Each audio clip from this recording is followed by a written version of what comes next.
교수님께서 그 대입 학원에서 강의를 하신다는 제보를 받고 전화드린 거거든요. 네, 감사합니다. 혹시 대치동에 그 선생님이라고 아세요? 예, 제 와이프가 거기 좀 활동을 좀 하고 있어서 저는 거의 한 적이 없고요. 학원은 당연히 실명을 교육청에 등록을 해야 되고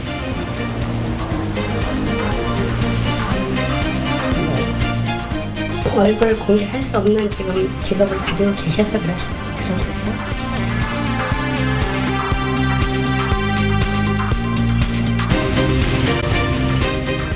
1년 전과 비교하면 4억 정도는 오른 것 같아요. 투기를 할 수 없도록 엄격히 제한하겠습니다. 앞이 깜깜하지요. 더 이상 집을 살 수 없구나.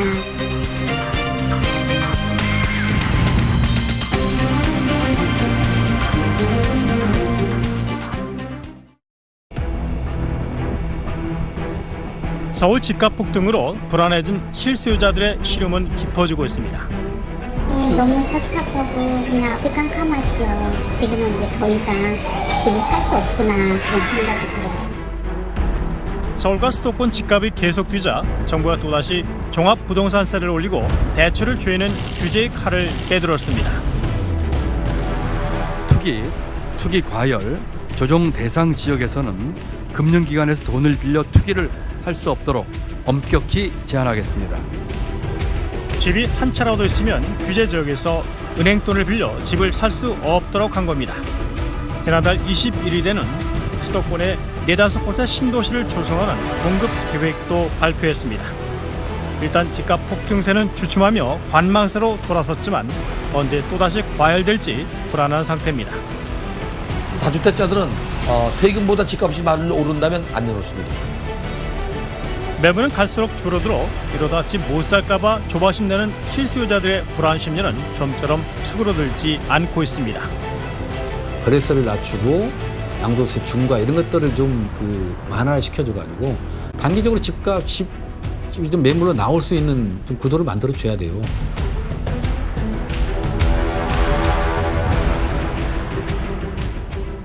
미친 집값이라는 말 들어보셨습니까? 올해 올라도 너무 오른 서울과 일부 수도권 집값을 두고 하는 소리입니다. 집값 양극화가 심해지면서 사회적 갈등도 커지고 있습니다. 그동안 집값을 잡기 위한 정부 정책이 왜 실패했는지, 집값 안정에 필요한 건 뭔지 동세호 기자가 취재했습니다. 부동산 폭등의 실태를 알아보기 위해 서울 잠실의 한 부동산 업체를 찾았습니다. 강남구에 비해 저평가된 곳인데도 1년 전보다 평균 4억 원가량이 올랐습니다.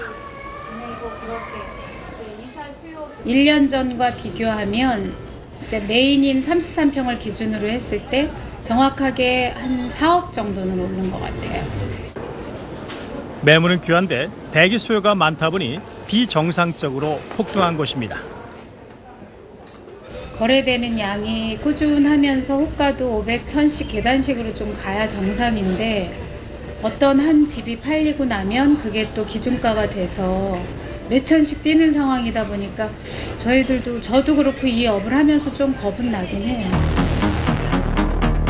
시기적으로는 양도세 중과가 예고된 지난해 12월부터 올해 2월까지, 또 용산과 여의도 통합 개발이 거론된 7월 중순 이후 특히 많이 올랐습니다. 최근 동향을 보게 되면요, 초단위로 움직이고 있는 시장이었다라고 보시면 좋겠어요. 그러니까 너무 시장이 빠르게 움직이는 시장이 전개되고 있는데, 예를 들자면 최근에 계약을 했다가 계약이 파기되는 그런 사례도 여러 건 발생이 되고요. 서울과 수도권 집값은 지난 2014년 8월부터 4년 연속으로 올랐습니다. 최장 상승 기록입니다. 서울의 아파트 평균 가격은 4년 전 4억 9천만 원 하던 것이 최근에는 7억 8천만 원을 돌파했습니다. 여기는 4년 대비 거의 집값 시세가 2배가 됐으니까 상실감이 굉장히 크죠. 강남 운마 아파트는 4년 전보다 85% 올랐습니다.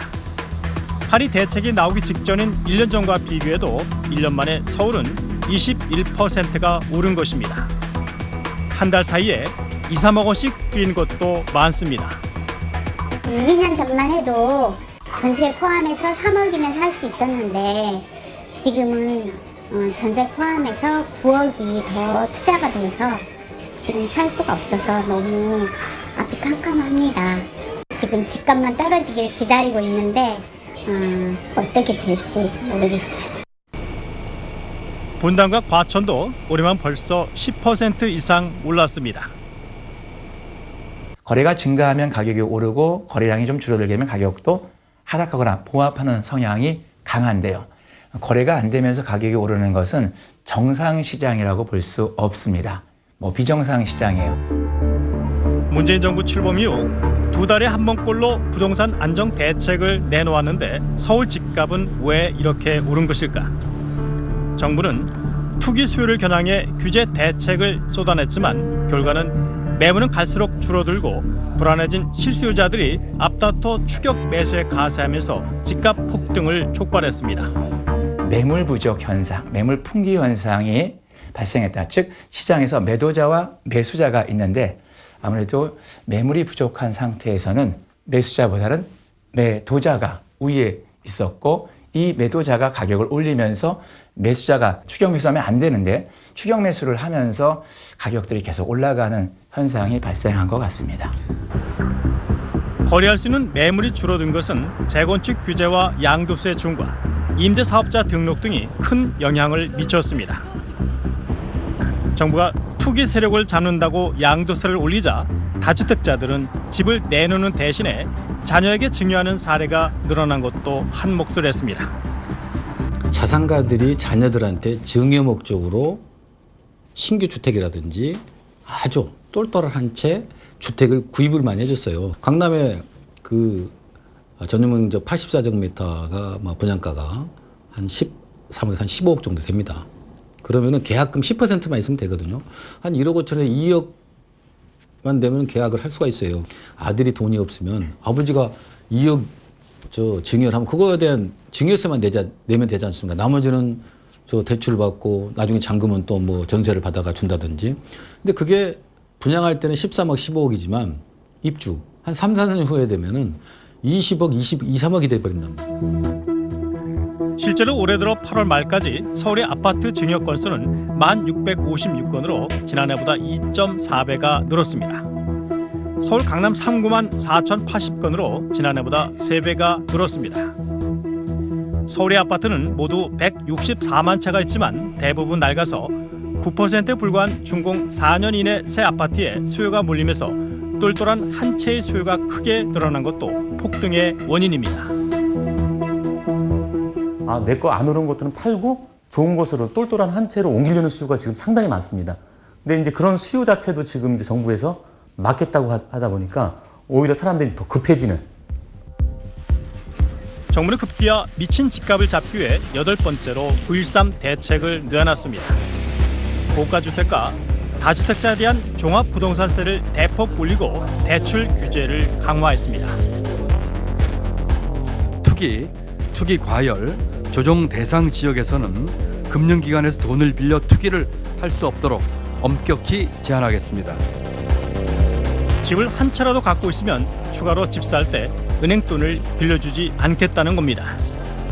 1주택자의 전세자금 대출도 어려워졌습니다. 부부 합산 소득이 1억 원을 넘으면 못 받습니다. 집 한 채 가진 사람들의 불만은 이만저만이 아닙니다. 좀 더 넓은 집이나 새 집으로 옮기고 싶어도 대출도 청약도 사실상 기대하기 어렵게 됐습니다. 그동안 1주택자들은 추천제를 통해서 분양을 받을 수 있는 기회가 있었지만 앞으로는 집이 진짜 없는 사람의 후순위로 밀리기 때문에 분양을 통해서 내 집 마련하기가 훨씬 더 어려울 것으로 예상이 됩니다. 전체 40%나 되는 집 한 채 가진 사람들은 왜 투기 세력으로 취급하냐며 반발하고 있습니다.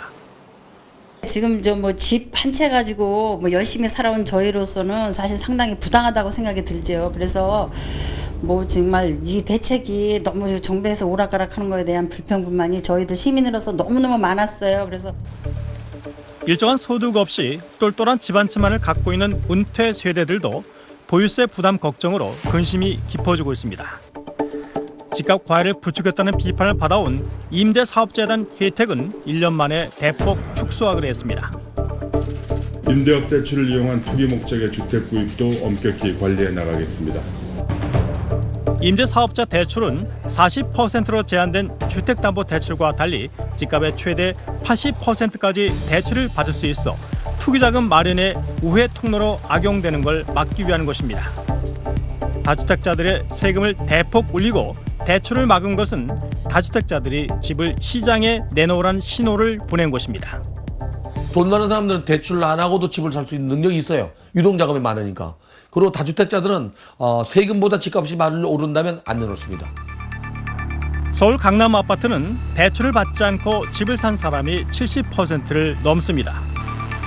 집을 2채 이상 가진 사람들에게 종부세와 양도세 등 세금 부담을 대폭 늘렸지만 매물 부족은 더 심해질 수 있습니다. 20억대 밑에는 이제 종부세 부담이 사실 그렇게 크지 않은 상황이기 때문에 세금을 늘린다고 해서 사람들이 가격이 많이 상승하는데 뭐 세금 몇백만 원 더 낸다고 해서 팔지는 않습니다. 매물은 계속 잠기는 상황에서 다주택자들의 보유세 부담 증가가 전월세 상승으로 전가될 수 있다는 우려도 있습니다. 나중에 보유세 부담이 증가가 되면 오히려 집주인들은 그런 게 전월세에 또 전가를 시키다 보면 전월세 시장 자체도 굉장히 불안 요소로 작용할 수가 있습니다. 정부는 그동안 주택 공급은 충분하다며 수요 억제 대책만 쏟아내다 서울 집값 폭등이 계속되자 지난달 21일에는 공급 대책까지 내놓았습니다. 서울 인접 지역에 신도시 45군데를 만들어서 새집 20만 채를 공급하겠다는 겁니다. 이 가운데 35% 이상은 임대주택으로 채운다는 계획입니다. 주기적인 수도권 집값 불안을 차단하기 위해서는 앞으로도 실수요자에게 양질의 저렴한 주택이 지속적으로 충분히 공급된다는 비전을 제시하고 이를 차질 없이 시행해 나가는 것이 무엇보다 중요합니다. 집값 상승에 진원진 서울에는 1차로 10,000 가구를 공급하겠다고 했지만 기대에 못 미친다는 반응입니다. 입지가 공개된 곳은 서울 성동 구치소 부지와 개포동 재건만 단 2곳에 1,600가구에 불과해서 서울의 공급 부족을 해소하기에는 턱없이 부족한 수준입니다. 해당 지역 주민들의 반발도 넘어야 할 산입니다. 새로 조성할 신도시도 서울과의 접근성의 관건인데 택지 지정하고 입주하기까지는 실제 7, 8년이 넘게 걸려 지금의 집값을 잡는 데는 한계가 있습니다. 수요를 억제하는 방법은 분산하는 것도 있지만 언제 어디에 어떻게 시의적절하게 공급하느냐가 가장 중요합니다. 공급을 늘리되 수요자가 원하는 지역이 아니라면 그 지역의 집값은 내려가지 않아요. 실수요자들이 원하는 곳은 살고 싶은 서울의 새집인데 외곽에 신도시를 세워 수요를 분산시키는 데는 한계가 있다는 얘기입니다. 아니, 지금까지 서울 수도권에 집값 얼마나 많이 공급했습니까? 집값 잡혔나요? 전혀 잡히지 않거든요. 거의 베드타운밖에 안 되거든요. 문제는 실수요자들이 원하는 서울 도심에 새 집을 얼마나 제때 공급하느냐가 관건입니다. 정부는 그동안 집값을 잡기 위해 2달에 한 번꼴로 강력한 대책을 내놨지만 실효성을 거두지 못한 이유는 무엇일까? 정부가 볼 때 다주택자가 이제 집값을 상승하는 주요 원인이라고 했지만 실제 무주택자 아니면 1주택자들이 갈아타기 이런 사람들이 지금 이제 수요가 굉장히 많음에도 불구하고 다주택자들만을 대상으로 이제 대책을 했기 때문에 이제 처방전 자체가 좀 잘못됐다. 정부는 투기꾼을 겨냥한 수요 억제책을 계속 내놨지만 뒤늦게 뛰어든 실수요자들의 불안감을 간과했습니다. 결과적으로 집값 오르는 게 실수요자가 불안해서 이렇게 집값 오르는 거지 않습니까? 지금 정부가 판단하는 투기꾼 투자 수요 이거는 빙산의 일각이거든요. 투기 차단에만 몰두하다 집을 살 수도 팔 수도 없는 거래 절벽으로 몰아 결과적으로 매물은 적고 집값만 오르면서 실수요자들의 불안 심리만 키웠다는 겁니다. 시중에서 유통되는 물량이 없어서 결국 뭐 몇 건만 거래가 돼도 그게 최고가가 계속 형성이 돼서 가격이 우리가 생각하는 거 이상의 가격으로 계속 뭐 상승을 하다 보니까 또 이제 무주택자 입장에서는 이제 그런 쪽에 또 뛰어드는 상황이고, 임대사업 등록을 해버리니까 일반 매물이 다 없어져서 풍선 효과가 나타나는 게 뭐냐면요. 신규 분양 시장이 30대, 50대를 가는 거예요. 무주택자가 갈 곳이 없는 거예요. 재건주택의 물량이 줄어드니까 결국에 신규 분양 시장을 찾아갈 수밖에 없는 그런 현상이 나타나는 게 바로 부동산 시장의 또 왜곡 현상이거든요. 부동산은 수요와 공급에다 심리가 중요한데 정부는 이를 간과하고 일부 세력의 투기가 가격을 끌어올린다고만 본 것입니다.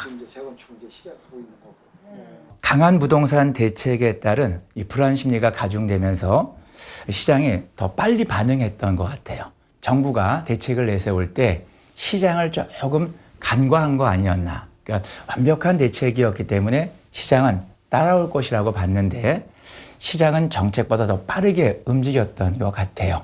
또 계속해서 실수요자들의 불안 심리 확산이 불을 질렀습니다.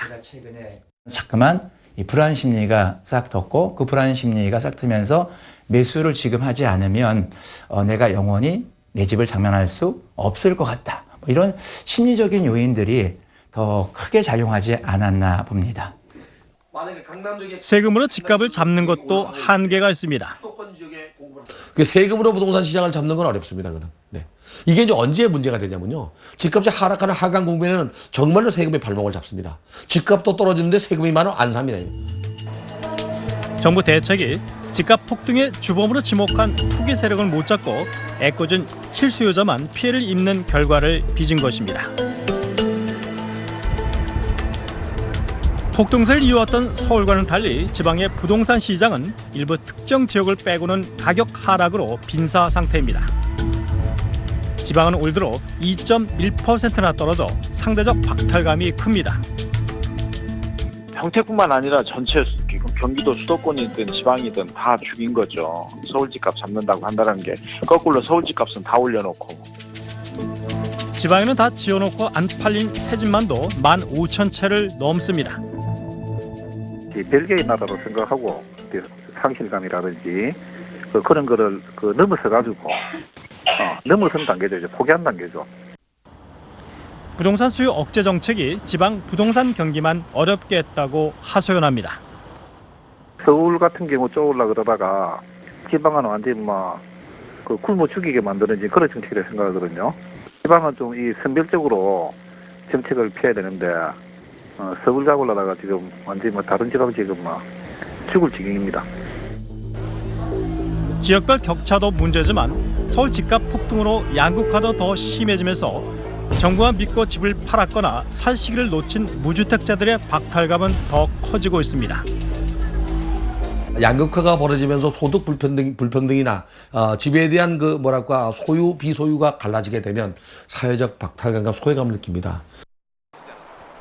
사람들이 모이는 곳이면 집값이 화제에 오르고 이로 인한 갈등과 상대적 박탈감을 호소하는 사람들이 늘었습니다. 집이 있는 자하고 없는 자, 서울에 있는 집이 있는 자하고 지방에 있는 자, 또는 강북에 있는 자, 강남에 있는 자, 이렇게 주택을 가진 자 아닌 자를 해서 이러한 격차가 우리 사회의 또 하나의 양극화 현상을 일으키고 있습니다. 20, 30대 젊은 세대들은 나의 미래에 집은 없다는 절망감까지 표현하기도 합니다. 미친 집값이 불러온 상실감으로 집단 우울증까지 걱정하기도 합니다. 개개인의 사람들이 이러한 손실로 인해서 오게 되는 그러한 우울이 결국은 전염처럼 퍼지면서 주택에 따른 주택 격차로 인한 또는 주택에 따른 손실로 인한 집단 우울증, 국민 우울증까지도 갈 수 있다 하는 거예요. 인터넷 포털의 부동산 카페에서도 이러한 상실감으로 고통을 받고 있다는 글이 수시로 올라오고 있습니다.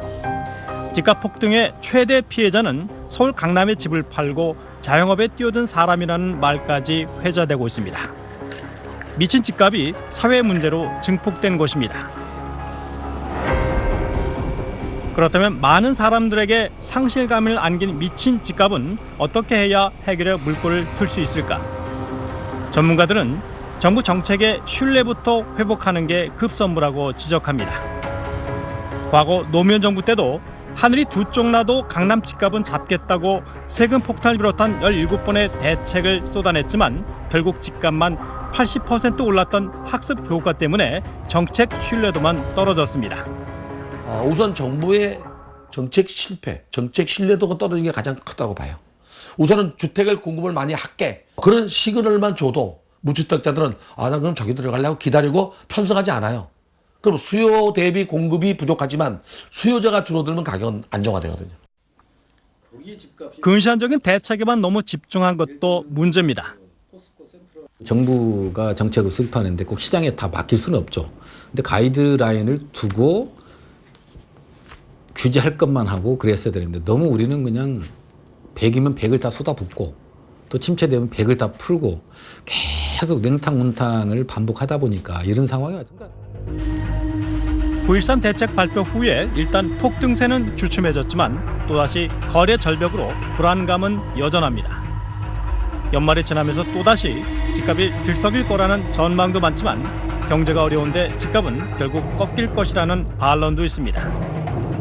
똘똘한 한 채 수요가 많음에도 불구하고 다주택자만을 너무 규제를 한다든지 뭐 이런 부분들, 그다음에 그 인기 지역의 공급들이 좀 많이 풀어줘야 되는데 그런 부분을 자꾸 규제를 하다 보니까 오히려 역효과들이 좀 많이 발생을 하고 있는 상황이어서 그런 것들이 사실 해결되지 않는 한 지금의 어떤 불안한 형국은 계속 이어갈 수밖에 없고, 추석 이후에는 종부세 부담을 피해 시가 12억 원 미만의 강북 아파트를 찾는 사람들도 부쩍 늘었습니다. 또 뭐 종부세 대상이 안 되는 또 지역이 강북이네.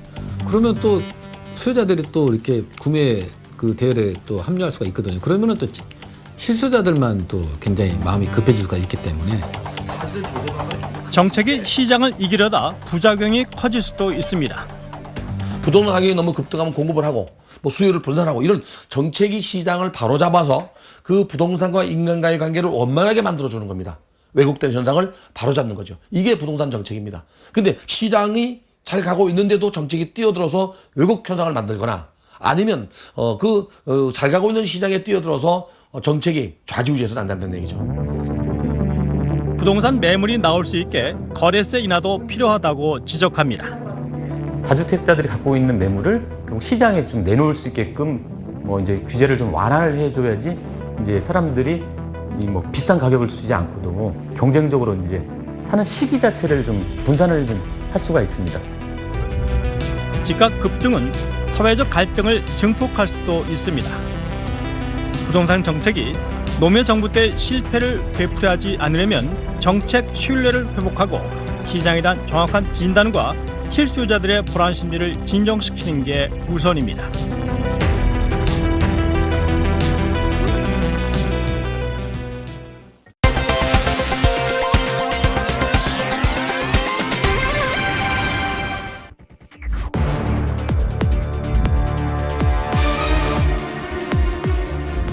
자, 이제 저희 오랜만에 뵙는 분들이 많죠.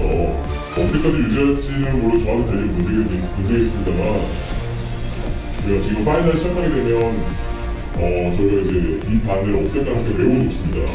대치동 학원 업계에서는 어느 정도 유명한 분이죠?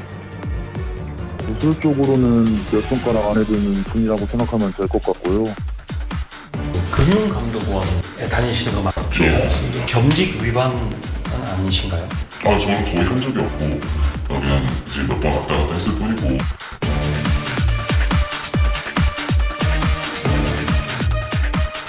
수능 시험이 다음 달로 다가오면서 대한민국 사교육 1번지 서울 대치동 학원가는 요즘이 대목이라고 합니다.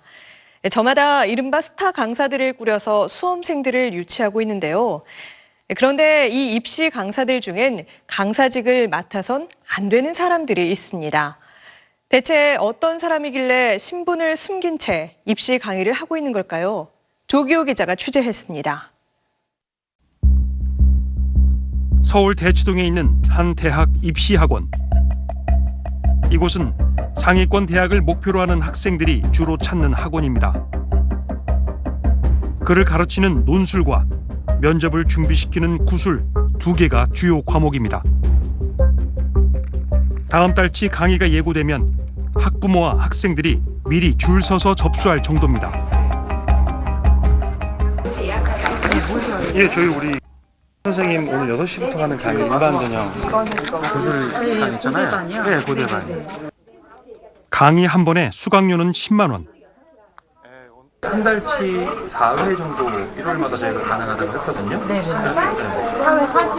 예. 지금 결제하시려고 하는 거예요? 아니, 그런데 이 학원에는 바깥으로 알려져서는 안 되는 일이 있습니다. 바로 학원 강사와 관련된 문제라는 게 제보자의 말입니다. 최근 경제경영 계열이 인기 있다 보니까 경제경영 하면 대치동 엄마들 사이에는 상위권 학생들한테는 유명한 분야라고 보시면 됩니다. 학원 홈페이지 강사 소개란을 살펴보니 그 강사는 무슨 이유에선지 이름이 2개였습니다. 학원 내에서는 괄호 안의 이름인 최모 강사로 통했습니다. 서울대와 연고대 진학을 염두에 둔 수험생 학부모들에게 특히 인기가 있다는 최 씨. 그는 누굴까? 일을 시작하셨을 때는 다른 직업이 있고 이쪽에는 나온다고 알고 있었고요. 학원 선생님도 겸직을 할 수 있잖아요. 그런데 이쪽에서 알려지기로는 금융감독원 거기를 다닌다고 알려져 있습니다. 금감원 직원이 대입학원 강사까지 하고 있다는 얘기입니다. 그것도 9년씩이나 겸직을 하고 있다는데 대략적으로 2010년 초반부터 일을 한 거로 알려져 있습니다. 그 당시 서울대에 진학한 애들한테도 이미 알려진 사실입니다. 공공기관 운영법에 따르면 공기업과 준정부 기관의 임직원은 영리를 목적으로 하는 다른 일을 할 수 없습니다. 금감원도 이 법을 준수해야 하는 기관입니다. 최 씨가 지금 정말 입시 강의를 하고 있는지 확인해 보기로 했습니다. 취재진은 해당 학원을 찾아가 강의를 등록했습니다. 지난달 어느 주말 학생들이 가득 찬 강의실에 최 씨가 들어왔습니다.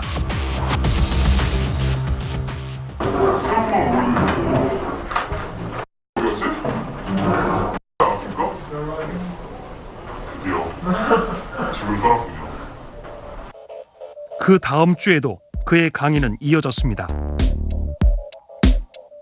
다음 주에 추석 특강이 있습니다. 대입 일정을 줄줄 꿰고 있고 네, 오늘 수능이 60일 안팎으로 나왔죠, 그죠? 그리고 지금 보시면 일정이 고대가 연대가 면접형이 시험을 해서 면접형이 저희가 첫 이제 시험을 스타트를 끊게 됩니다. 10월 6일에 1차가 열려야 되고 상위권 대학의 면접 요령도 자신 있게 짚어줍니다. 고대 문제에서는 예시를 보는 게 한 번도 빠진 적이 없어요. 교과서에는 예시를 내시거나 제 친구 중에 한 명이 이런 얘기 하시면 빵점인 거예요. 기본적으로 무조건 사회적 예시를 내셔야 돼요. 강의 진행과 내용을 보면 말 그대로 전문 강사입니다. 주도 성장이라고 하는 개념, 이거 개념 뭔지 아시죠? 소득 주도 성장 암기하셔야 돼요. 강의를 마치고 학원을 나서는 최 씨를 따라가 봤습니다. 기다리던 버스에 타더니 두꺼운 서적을 꺼내듭니다. 혹시 다른 입시학원에서도 강의를 하고 있는 건 아닐까? 이런 의문이 일고 있을 때 제보자는 취재진에게 또 다른 이야기를 해줬습니다. 저희가 퇴근길에 따라가 봤는데 계속 책을 보고 계시더라고요. 그래서 혹시 다른 입시학원에서도 강사 활동을 하시는 건가요? 최근에는 로스쿨에 다닌다는 소문도 돌았었기 때문에 지금 정확히 어떤 상태인지는 밖에서는 모르고 있지만 금감원에 다니면서 입시학원 강의를 하고 여기에 법학 전문 대학원 로스쿨까지 다닌다? 수소문 끝에 최 씨가 다닌다는 로스쿨을 찾아갔습니다. 며칠을 기다렸지만 그를 만나진 못했습니다. 혹시 여기에 학생이라고 다니고 있나요? 저희가 개인 그 재학 여부를 알려드릴 수 없어요.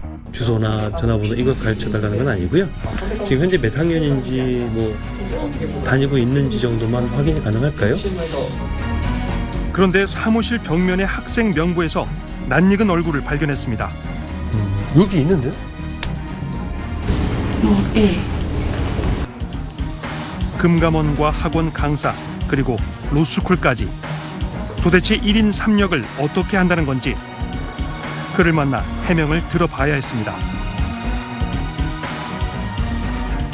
안녕하세요. 여기 혹시 선생님들인가요?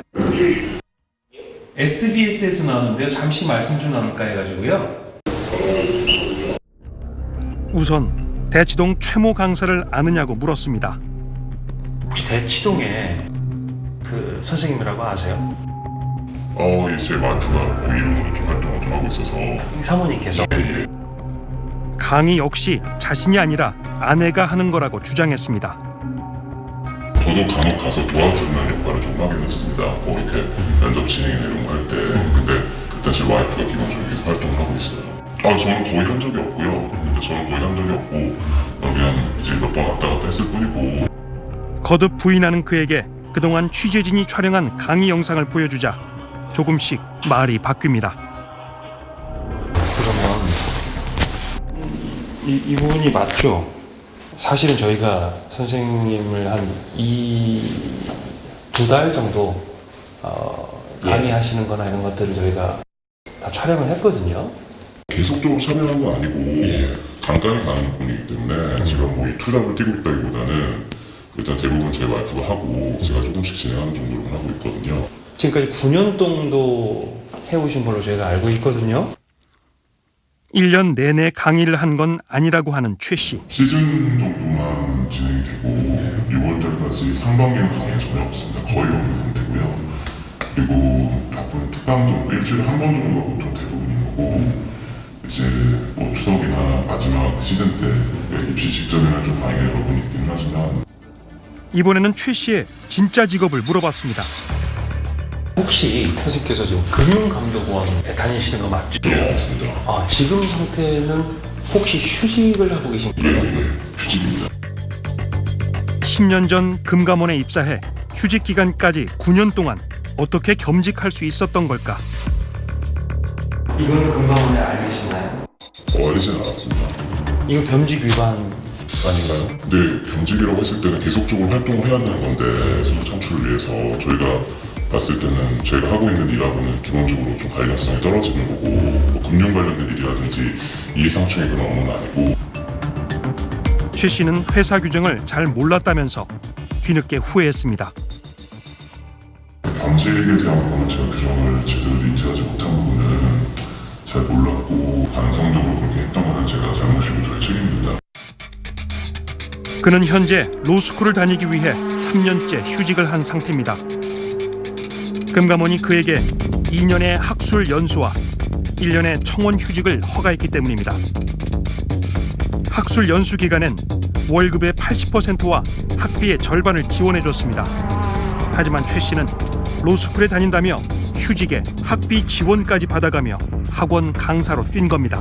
회사에서 지계적처럼 필요하다면 지계적처럼 자기 받고 회사는 전혀 모르고 있었던 일이기 때문에 저는 퇴직한 시간 받고 되고 있습니다. 금감원은 직원의 일탈을 정말 몰랐을까? 굉장히 놀랍죠. 전례가 일단 없었던 거고, 그리고 이제 뭐 이렇게 회사에 근무하는 자가 이렇게 뭐 영리 목적으로 해가지고 이렇게 다른 이렇게 업을 한다는 것이 상식적으로 다 이해는 안 되는 상황입니다. 최 씨가 겸직 승인을 받은 적도 없다고 밝혔습니다. 그럼 그 해당 금감원 직원은 사전에 승인을 받거나 뭐 그런 절차를 밟았나요? 그런 사실이 전혀 없습니다. 지금까지 직원이 겸직하다 적발된 적은 없었다는 금감원. 지금 이런 사례가 처음 적발된 건가요? 기존에는 이런 사례가 없었던 것으로 알고 있습니다. 금감원은 조만간 최 씨에 대한 인사위원회를 열겠다고 밝혔습니다. 취재진은 최 씨와 같은 학원에 있는 또 다른 강사 역시 몰래 겸직을 하고 있다는 제보도 받았습니다. 그 학원에 대학에서 강의를 하고 계신 분도 있는 거로 알고 있습니다. 대학 교수가 입시 학원에서 강의를 하고 있다는 겁니다. 대학에서 강의를 하시는 분이라면 혹시 전임 교수를 말씀하시는 건가요? 저희가 알기로는 아마 전임을 하시는 분으로 듣고 있습니다. 이모 강사가 그 주인공. 제보의 실체를 확인하기 위해 지난달 말 학원 앞에서 이 씨를 기다렸습니다. 얼마 뒤 나타난 그는 학원에 바로 들어가지 않고 입구에서 조심스레 서성이다가 강의 시간에 임박해 재빨리 강의실로 들어갔습니다. 취재진은 이 씨가 수도권에 있는 한 대학에서 실제 전임 교수로 재직하며 강의하고 있는 사실을 확인했습니다. 교육공무원법에는 대학 교수가 영리를 목적으로 겸직하는 걸 금지하고 있고 해당 대학도 입시 강의 등 돈벌이를 위해 겸직하는 걸 엄격하게 제한하고 있습니다. 그러나 이 씨는 교수 신분을 숨긴 채 몇 년 동안 입시 강의를 해온 겁니다. 그의 해명은 뭘까? 대치동 학원에 아십니까?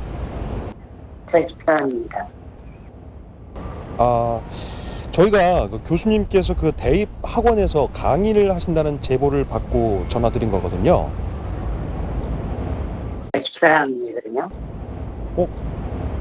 그럼 교수님께서는 그쪽에서 강의를 아예 안 하시는 건가요? 네.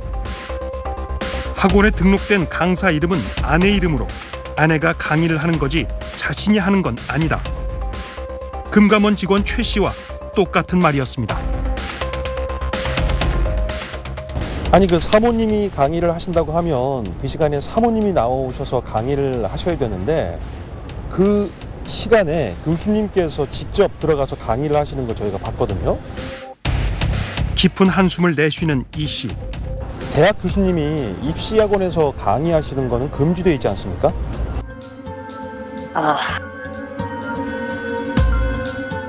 무슨 연유가 있으신가요? 어디 계신데요? 한참 뒤 만나자는 이 씨 대신 그의 아내가 취재진에게 전화를 걸어왔습니다. 이 씨의 아내는 학원 강사로 일하는 건 자신이라고 주장했습니다. 대학 교수님께서 다른 것도 아니고 입시학원에서 몰래 강의를 하신다는 게 저희가 아니 기자님 제가 수업하던 거예요. 저도 같이 했던 건데 제가 지금 부탁을 드려서 이렇게 단 거고 어쨌든 그걸 안 했다는 건 아니고요. 당사자를 바꿔달라고 해도 막무가내였습니다. 있는 상태예요 지금. 청심은 지금 2개 먹고 이 양반은 지금 기자님을 만날 수 있는 상태는 아니에요. 지금 와서 보시면 지금 누워있는 상태고 바들바들이에요. 바들바들. 정말 저희가 잘못되면 지금 학교에서 지금 지금 사표를 내야 되는 상황인데. 문제의 학원을 다시 찾았습니다. 학원 관계자도 최 씨가 금감원 직원이라는 걸 알고는 있었다고 털어놨습니다. 저희가 이제 학원에 강의를 맡길 때는 최종 학력 졸업 증명서를 요청을 해서 강사를 하는데 적합한지 여부만을 보고 이제 강의를 드렸어요. 그리고 이제 금감원에 근무하고 있다는 것은 나중에 저희가 인지를 했었고요. 그러나 명문대 합격률이 높았던 인기 강사였기 때문에 학원 입장에선 놓치고 싶지 않았고 그래서 겸직 사실을 알면서도 모른 척했다고 합니다. 합격도 많이 시키셨고 너무 고마워하고 이런 선생님이시다 보니까 금감원에 재직하고 있기 때문에 강사 등록을 할 수 없다는 것도 이제 그때 인지를 했고 그러다 보니까 이게 합법적이지 않다는 걸 알면서도 이렇게 그 부분은 정말 드릴 말씀이 없습니다. 대학 교수인 이모 강사도 마찬가지입니다. 그 이름도 나중에 사모님이라는 걸 알았어요. 처음에는 저희가 교수님이세요. 본명은. 그러니까 그분 같은 경우는 사실 처음에 와서 학원 강의할 때는 시간 강사셨어요. 대학 시간 강사. 이들이 입시 강의를 하며 받는 돈은 얼마일까? 원 단위로 한 최소한 6, 7천 내지는 7, 8천은 받는다라고 저희가 알고는 있는데 그것보다 더 이상일까요? 이하일까요? 초창기에는 그렇게 안 됐고 지금부터 해서 한 4년, 3년, 4년 이때부터 이제 아마 기자님이 말씀하신 정도의 액수까지 올라가요. 1억 가까이 된 적은 있을 거예요. 근데 그것도 최근의 일이죠. 강사료는 그들 아내 명의의 통장으로 입금했다고 설명했습니다. 강사 등록 자체가 안 되는 상황이라 본인이 급여가 소득이 발생되면 안 되니까 그렇죠. 어차피 와이프도 와서 수업을 많이는 안 하지만 조금씩 하고 있으니까 와이프 앞으로 좀 해주시면 좋겠다. 사실 학원에 기여가 큰 선생님이 학원에 요청을 했는데 그걸 거절하기가 참 어렵더라고요. 그래서 그 부분을 사모님 앞으로 지급을 해드렸는데 그 부분도 어쨌든 잘못됐다는 걸 인정하고. 현행법상 학원은 교육청의 강사들을 실명으로 등록하도록 되어 있습니다. 학원법 자체에 강사 명단 이거에 대해서는 교육청에 등록을 하도록 되어 있습니다.